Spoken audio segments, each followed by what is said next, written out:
दोस्तों नमस्कार। आप सभी का हमारे चैनल ज्योतिष राजीव में हार्दिक स्वागत है। आज हम बात करेंगे कुंडली में बनने वाले ऐसे दोष के बारे में जो शनि और राहु की कंजंक्शन से युति से कुंडली में बनता है। दोस्तों, जब भी शनिदेव और राहुदेव कुंडली में एक साथ कंजाइन होकर के किसी हाउस में बैठ जाते हैं तब यह सवाल खड़ा होता है, तब यह दोष बनता है जिसे श्रापित दोष कहा जाता है। दोस्तों, ये माना जाता है कि पूर्व जन्म में मिले हुए किसी श्राप की वजह से यह दोष कुंडली में आता है, जिसे श्रापित दोष इसीलिए नाम दिया गया है। तो दोस्तों, मैं आपको थोड़ा सा बोर्ड के माध्यम से बताता हूँ कि किस तरीके से ये कुंडली में दिखाई देता है। यह मैंने 12 घरों में शनिदेव और राहुदेव की कंजंक्शन को दिखाया हुआ है। तो यह कंजंक्शन किसी भी हाउस में बन सकती है, फर्स्ट हाउस में बन सकती है, सेकंड में बन सकती है, थर्ड में बन सकती है, अप टू 12th किसी भी घर में ये कंजंक्शन आपको दिखाई दे सकती है। और ये एक फर्स्ट इंडिकेशन है कि श्रापित दोष कुंडली में हो सकता है। अब हम बात करेंगे कि यह दोष कैसे देखा जाता है, यह दोष है भी कि नहीं है, यह जो कंजंक्शन है यह दोष का निर्माण कर भी रही है कि नहीं कर रही है, इसको हम देखते हैं। कैसे देखते हैं ये मैं आपको बताता हूँ। दोस्तों, सभी 9 ग्रहों को दानव और देव श्रेणी में डिवाइड किया गया है, जिसमें सूर्यदेव, चंद्रदेव, बृहस्पति देव, मंगल देव, इनको देव ग्रह की श्रेणी में रखा गया है। वहीं शुक्रदेव, शनिदेव, राहुदेव, केतुदेव, इनको दानव श्रेणी में रखा गया है। बुध देव जो हैं इनको राजकुमार का दर्जा मिला हुआ है। ये सूर्यदेव के आसपास ही सौर मंडल में घूमते रहते हैं। सूर्य जिस तरीके से कोई बच्चा अपने पिता की उंगली पकड़ करके मार्केट में घूमता है, बाजार में घूमता है, कुछ ऐसी ही स्थिति बुधदेव की है। तो ये सूर्यदेव के आसपास ही आपको मिलेंगे सौर मंडल में। तो ये जो है इसलिए राजकुमार कहे जाते हैं, क्योंकि सूर्य पिता के कारक हैं, इसलिए बुधदेव राजकुमार कहे जाते हैं। तो दोस्तों, देव ग्रहों की दानव ग्रहों से शत्रुता है, दानव ग्रहों की देव ग्रहों से शत्रुता है। बुधदेव राजकुमार हैं जिनकी शत्रुता किसी से नहीं है। जैसे बच्चे किसी से शत्रुता नहीं रखते, वैसे ही बुधदेव की एक्सेप्ट चंद्रदेव और मंगलदेव किसी से शत्रुता नहीं है। चंद्रदेव मंगलदेव से इनकी शत्रुता है। तो दोस्तों, जब कुंडली रीड की जाती है तो यह कंजंक्शन किसके हाउस में बन रहा है। दोस्तों, हर राशि में का कोई ना कोई ऑनर होता है। सभी ग्रहों को एक्सेप्ट राहु एंड केतु किसी न किसी राशि का मालिक बनाया गया है। तो यह कंजंक्शन किसके हाउस में बन रही है, यह मित्र ग्रह के हाउस में बन रही है या शत्रु ग्रह के हाउस में बन रही है, यह चीज़ रीड की जाती है। और उसी हिसाब से यह तय होता है कि यह कुंडली में दोष है या फिर नहीं है।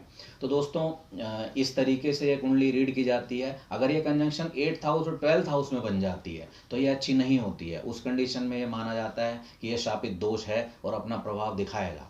और दोस्तों, यह सब एनालिसिस करना जो है, आप इसको एक एक्सरे रिपोर्ट कह सकते हो। यह सब देखने के बाद जनरली यह डिसाइड कर दिया जाता है कि यह कुंडली में श्रापित दोष है और यह आपके लिए शुभ नहीं है। और उसी हिसाब से इसकी रेमेडी बता दी जाती हैं, उपाय बता दिए जाते हैं। कई बार तो इस तरह के फालतू टाइप उपाय बता दिए जाते हैं जो असर भी नहीं करते। ये दोस्तों मैं अपने अनुभव के आधार पर आपको बता रहा हूँ, जैसा मेरे देखने में भी आया कि इतना ही सब देखने के बाद उसको बहुत खतरनाक लेवल का दोष किसी को बता दिया जाता है और उपाय भी जो है बहुत ही खतरनाक लेवल के बता दिए जाते हैं। तो दोस्तों, ऐसा नहीं है। यह दोष अगर कुंडली में दिखाई देता है, आप दोष छोड़िए, अगर यह कंजंक्शन भी आपको कुंडली में दिखाई देता है तो ऐसे ही किसी को दोष कह देना ये ठीक नहीं है। अगर एक्सरे रिपोर्ट आपने निकाली है तो सिटी स्कैन भी करना ज़रूरी है। सिटी स्कैन में इस चीज़ को कह रहा हूँ कि उसका नक्षत्र लेवल पे क्या ग्रह की का जो रिजल्ट है वो देखना ज़रूरी है, उपनक्षत्र लेवल पे क्या रिजल्ट है वो देखना ज़रूरी है। दोस्तों, जिस तरह से सभी ग्रह को एक्सेप्ट राहु एंड केतु कोई ना कोई राशि मिली हुई है, इसी तरह जो 27 नक्षत्र हैं, ये नक्षत्र की ओनरशिप भी ग्रहों को मिली हुई है। और यहाँ पर राहु और केतु का भी ध्यान रखा गया है। हर ग्रह को 3-3 नक्षत्र का स्वामी बनाया गया है। इस तरह ये 9 ग्रह 27 नक्षत्र के स्वामी हैं। हर ग्रह किसी न किसी नक्षत्र का कुल मिलाकर के 3 नक्षत्र का स्वामी है। तो दोस्तों, ग्रह किस नक्षत्र ग्रह जिस नक्षत्र में बैठा है उसका ऑनर कौन है, यह देखा जाता है। फिर किसके नक्षत्र में बैठा है, किसके उपनक्षत्र में बैठा है, उसका ऑनर कौन है, यह देखा जाता है। और दोस्तों यह चीज़ दोनों ग्रह के लिए देखी जाती है, शनिदेव राहुदेव दोनों ग्रह की सबसे पहले डिग्री चेक की जाती है कि किस डिग्री पर बैठे हैं, किस हाउस में बैठे हैं, और किसके नक्षत्र में बैठे हैं, किसके उपनक्षत्र में बैठे हैं, और वो नक्षत्र और उपनक्षत्र किन हाउस को एक्टिवेट कर रहे हैं। अगर दोस्तों शनिदेव राहुदेव इनके नक्षत्र लॉर्ड, इनके उपनक्षत्र के जो स्वामी हैं, ये सभी मिला करके 8th हाउस और 12th हाउस को एक्टिवेट करें, और कहीं ना कहीं 6th हाउस को भी हम इसमें ऐड कर सकते हैं, यानी 6th house 8th house 12th house को अगर ये सभी ग्रह, सभी ये दोनों ग्रह और इनके नक्षत्र और उपनक्षत्र मिल करके एक्टिवेट करते हैं, तब यह दोष बहुत ही खतरनाक लेवल का हो जाता है। और उसका जो परिणाम देखने में आता है वो इस रूप में देखने में आता है कि उस बंदे को थोड़ा ऐसी चीज़ें दिखाई देने लगती हैं जो होती ही नहीं हैं। जैसे अचानक से कोई आवाज़ें सुनाई दे जाना, कोई चीज़ दिख जाना, जिसे आम भाषा में ये भी कह दिया जाता है कि इसके ऊपर किसी ओपरी का साया है, किसी भूत प्रेत का साया है, इस तरह की बातें कही जाती हैं। लेकिन दोस्तों ऐसा नहीं है। अगर ये सब चीज़ होती हैं तो ये एक मानसिक बीमारी है जिसे हेल्यूसिनेशन जिसको बोला जाता है। अगर ऐसा कुछ है तो डॉक्टर के पास दिखाना है, किसी मानसिक रोग विशेषज्ञ को दिखाना है, ना कि कोई फालतू टाइप के उपाय करने हैं। आप उपाय करें, अगर वो ग्रह जो है दशाओं में नहीं आए हैं, उससे पहले आप अपनी कुंडली का एनालिसिस कराएं और यह दिखाएं कि ये दोष है कि नहीं है, और अगर है तो कितना एफिशिएंसी इसकी है, कहीं बहुत ज़्यादा खतरनाक लेवल पे तो इसकी स्थिति नहीं है, और अगर है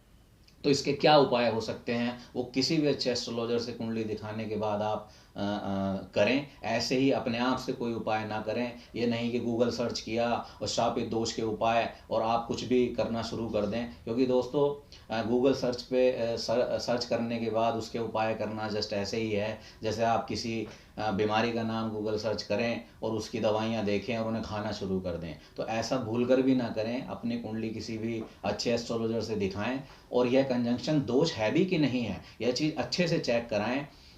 उसके बाद ही ये डिसाइड होगा कि यह आपके लिए कितना नेगेटिव है, यह आपको किस हद तक परेशान कर सकता है, यह तभी डिसाइड होगा। और जैसा मैंने आपको बताया, इसका सबसे खतरनाक जो रूप है वो वही है कि हेलुसिनेशन, जिसको मेडिकल भाषा में बोला जाता है। तो उस कंडीशन में आपको डॉक्टर के पास भी दिखाना है, जो एस्ट्रोलॉजर आपको रेमेडी बता रहे हैं वो भी करनी है, लेकिन किसी फालतू टाइप उपाय में नहीं पड़ना है, किसी तंत्र मंत्र ये सब चीज़ों में नहीं पड़ना है।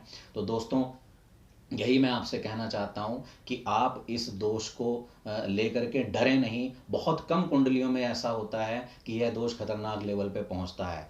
जनरली ये बहुत ज़्यादा इफ़ेक्टिव दिखाई नहीं देता। ज़्यादा से ज़्यादा ये हो सकता है कि नॉर्मल व्यक्ति की अपेक्षा ऐसे व्यक्ति को डर ज़्यादा लगे जिसकी कुंडली में थोड़ा गलत हाउसेस को लेकर के चल रहा है या दोष है। बाकी बहुत ज़्यादा परेशान करने वाली स्थिति बहुत कम कुंडलियों में देखने में आती है। ऐसा बहुत कम देखने में आता है कि इसका इन दोनों के ये दोनों ग्रह, इनके नक्षत्र, इनके उपनक्षत्र एक साथ ही 6, 8, 12 तीनों हाउस को एक्टिवेट कर दें। तो बहुत कम कुंडलियों में ऐसा होता है। लेकिन अगर है भी तो हमें उसका सही रेमेडी करना, सही उपाय करना ज़रूरी है, इफ़ेक्टिव उपाय करना ज़रूरी है। और अगर स्थिति इस लेवल पे पहुंचती है तो डॉक्टर से कंसल्ट करना बेहद ज़रूरी है। दोस्तों किसी भी भ्रम में ना रहें, किसी फालतू टाइप उपाय के चक्कर में ना पड़ें, यही मैं आपसे कहना चाहता हूँ। और दोस्तों आज का ये टॉपिक मैं यहीं पे समाप्त करता हूँ। आपको मेरा वीडियो कैसा लगा प्लीज़ कमेंट ज़रूर करें, और दोस्तों लाइक शेयर सब्सक्राइब ये ज़रूर करें। धन्यवाद।